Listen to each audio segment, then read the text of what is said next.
Hello and welcome to my YouTube channel. आज हम लोग स्टार्ट करने जा रहे हैं करंट अफेयर्स का। हम लोग स्टार्ट करेंगे हिंदी में 7 सितंबर 2022 का। तो सबसे पहले हम लोग देख लेते हैं राष्ट्रीय करंट अफेयर्स न्यूज के बारे में। तो बीईएल जो है वह स्मिथ डिटेक्शन के साथ क्या समझौता किया है, जो स्कैनिंग सिस्टम है इसको बेहतर बनाने के लिए। जो भारत इलेक्ट्रॉनिक्स लिमिटेड है वह एमओयू पर हस्ताक्षर किया है स्मिथ डिटेक्शन सिस्टम के साथ अपने स्कैनिंग सिस्टम को मजबूत करने के लिए। और यह जो समझौता किया गया है 5 साल के लिए किया गया समझौता, यह 5 साल के लिए किया गया। अगला है भारत इलेक्ट्रॉनिक्स लिमिटेड की स्थापना हुई थी 1954 में और इसका हेड क्वार्टर है बेंगलुरु में। अगला जो है सीसीआई यानी कि जो भारतीय प्रतिस्पर्धा आयोग है वह जो है पेयू पेमेंट के द्वारा बिल्डेक्स के अधिग्रहण का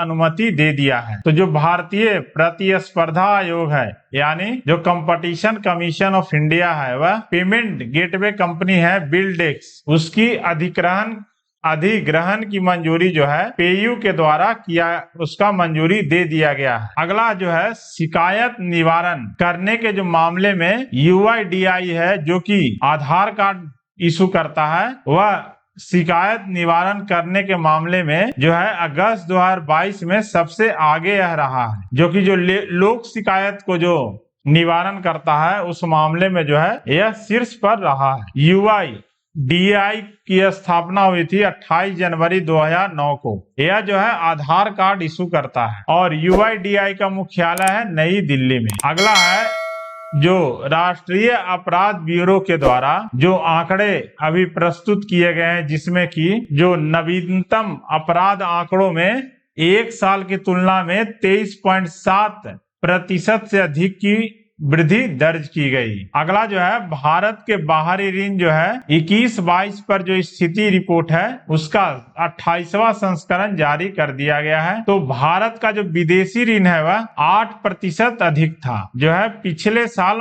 मार्च की तुलना में 8% अधिक रहा है, 8.2%। और जो विदेशी ऋण के अनुपात के रूप में विदेशी मुद्रा भंडार जो है वह भी गिरकर 97.8% पर रहा।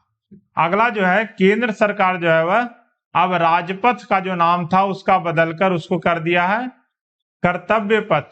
इसका नाम कर दिया गया कर्तव्य पथ, रखा गया राजपथ का नाम। और यह जो राजपथ कहा जाता था राष्ट्रपति भवन से लेकर इंडिया गेट तक जो फैला एरिया था इसको राजपथ के नाम से जाना जाता था। इंडिया गेट से लेकर राष्ट्रपति भवन तक जो है सड़क था उसको राजपथ के नाम से जाना जाता था, जिसे अब कर्तव्य पथ इसका नाम होगा।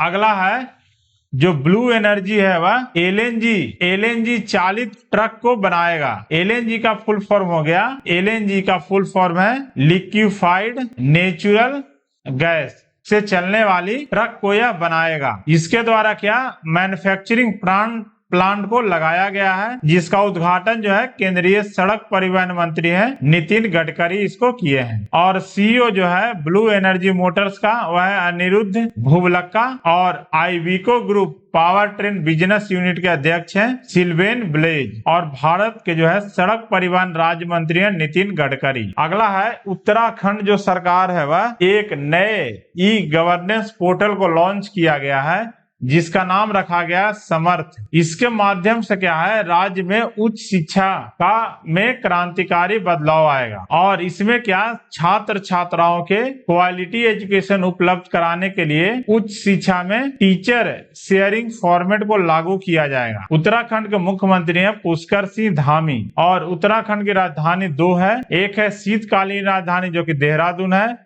एक है ग्रीष्मकालीन राजधानी जो कि गैरसैंण है। उत्तराखंड के राज्यपाल हैं लेफ्टिनेंट जनरल गुरमीत सिंह। अगला है केंद्र सरकार जो है वह पीएम श्री योजना का शुरुआत की है, जिसका मुख्य उद्देश्य है जो देश में 14,500 स्कूल है इसके शिक्षा का विकास और इसका उन्नयन किया जाएगा। और यह जो लॉन्च किया गया है शिक्षक दिवस के अवसर पर लॉन्च किया गया है प्रधानमंत्री नरेंद्र मोदी के द्वारा।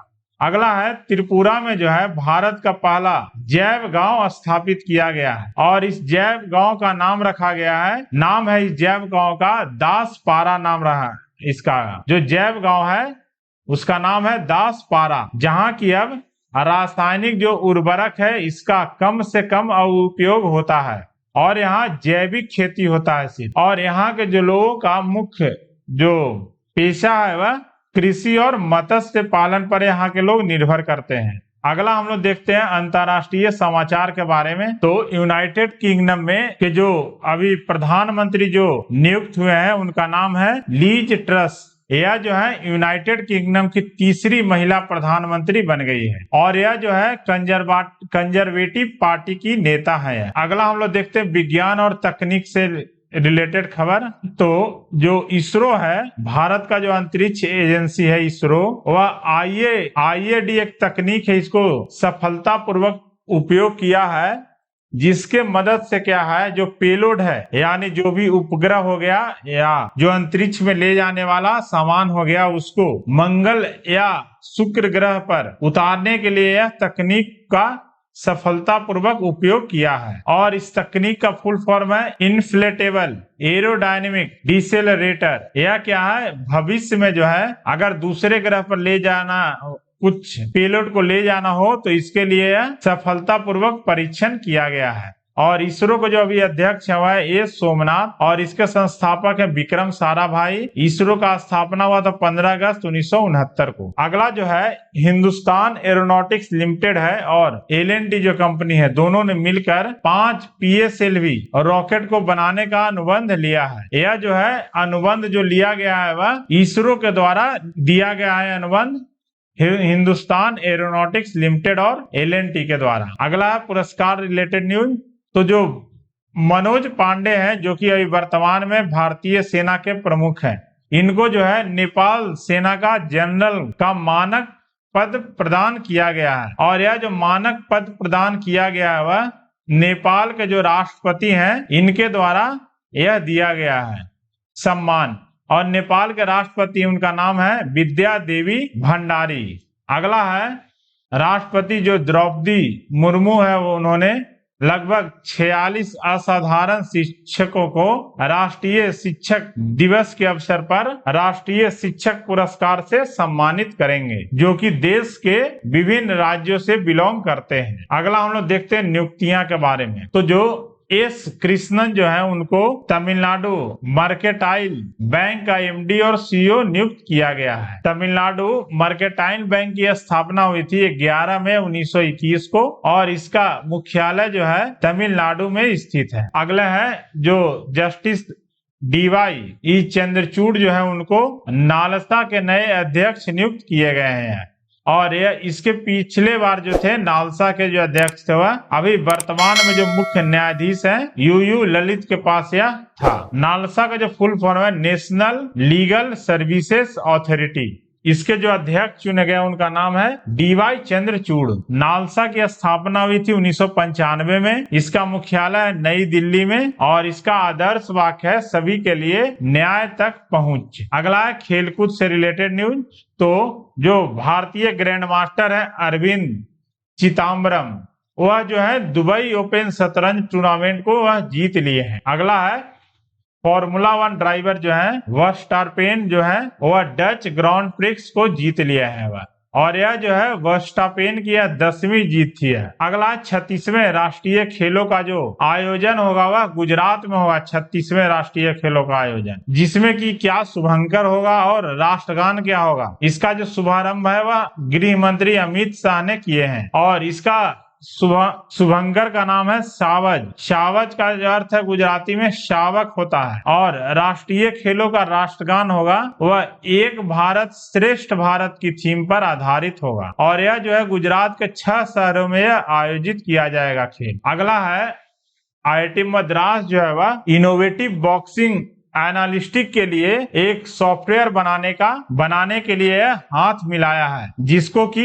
इस एनालिस्टिक्स प्लेटफॉर्म का नाम दिया गया स्मार्ट बॉक्सर। और इसका जो मुख्य उद्देश्य है वह 2024 ओलंपिक में भारत के मुक्केबाजी पदक के कुल योग को बढ़ाने के मकसद से यह सॉफ्टवेयर बनाया जा रहा है। सुरेश रैना जो है भारतीय क्रिकेटर हैं, उन्होंने आईपीएल से भी संन्यास लेने की घोषणा कर दी है। इसके पहले उन्होंने अंतर्राष्ट्रीय क्रिकेट से संन्यास लेने की घोषणा 2020 में की थी और आज उन्होंने इंडियन प्रीमियर लीग से भी संन्यास लेने की घोषणा की। तो ये रहा जो 7 सितंबर का करंट अफेयर्स न्यूज।